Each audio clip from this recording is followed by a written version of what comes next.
Bonjour, Katie Leroux, je suis avocate du cabinet Naïm et j'accompagne les chefs d'entreprise dans leurs différentes problématiques sur les procédures collectives. Alors je vais vous parler de l'offre de reprise. Donc ce qu'il faut savoir, c'est qu'une entreprise en redressement judiciaire est par définition une entreprise à vendre et que n'importe quel tiers intéressé peut manifester une marque d'intérêt et faire une offre de reprise en adressant une demande directement auprès de l'administrateur judiciaire.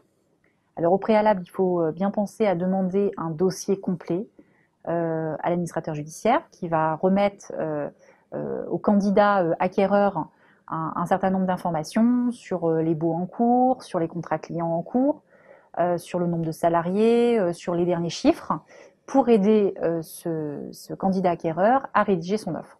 Il faut savoir que les prix symboliques sont totalement exclus. Alors, si vous faites une offre de reprise, par exemple, à 1 000 € pour une entreprise qui possède du matériel qui est évalué à plus de 10 000 € par un commissaire-priseur, votre offre ne sera pas retenue. On ne retient pas un prix symbolique pour une reprise d'entreprise.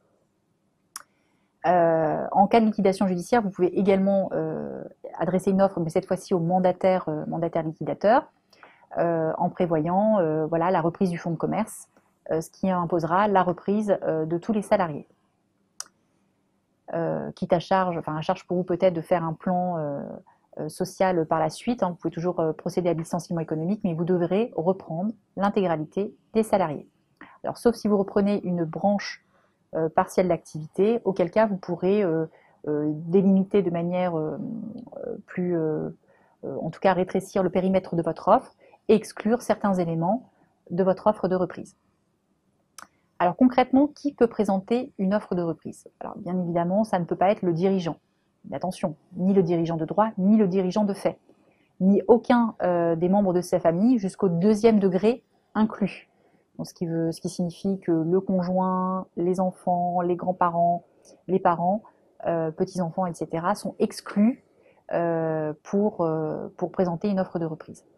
Le contrôleur également, qui aura été nommé dans la procédure collective, n'a pas le droit de présenter une offre de reprise. Alors concrètement, vous devez rédiger une offre. Il faut vraiment soigner son offre de reprise pour bien être sûr que certains éléments ne seront pas oubliés, que vous avez toutes les informations. Donc c'est plutôt recommandé de vous faire accompagner avant de rédiger une offre de reprise. Vous pouvez le faire bien évidemment sans avocat, mais il faut quand même faire attention. Alors pourquoi? Par exemple, si le fonds de commerce est grevé de privilèges, de nantissement ou d'hypothèque, le tribunal peut ordonner la transmission de ces sûretés à l'acquéreur.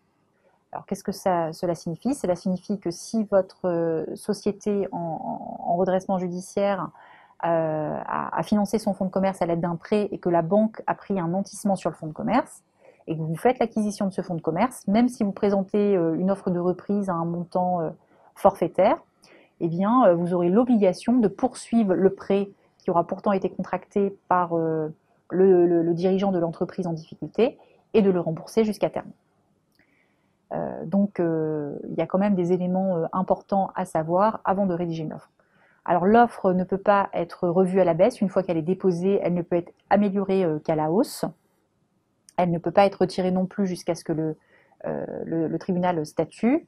Donc si vous n'êtes pas certain du montant que vous voulez offrir pour cette reprise, sachez que vous pouvez l'améliorer. Vous pouvez déjà partir sur un certain montant et quitte à l'améliorer le jour où vous vous présentez au tribunal pour soutenir votre offre de reprise. Voilà. Et une fois que le tribunal aura statué sur le choix du candidat repreneur, le mandataire devra organiser en fait une rédaction de l'acte de cession qui devra être formalisé dans les 2 mois. Donc ce sont des procédures qui ne sont quand même pas simples pour les personnes qui sont intéressées pour les reprises. Ça implique beaucoup de conséquences au niveau juridique, notamment en cas de transfert des sûretés. Donc je pourrais vous accompagner et en tout cas je vous invite à vous faire accompagner pour ce genre de procédure.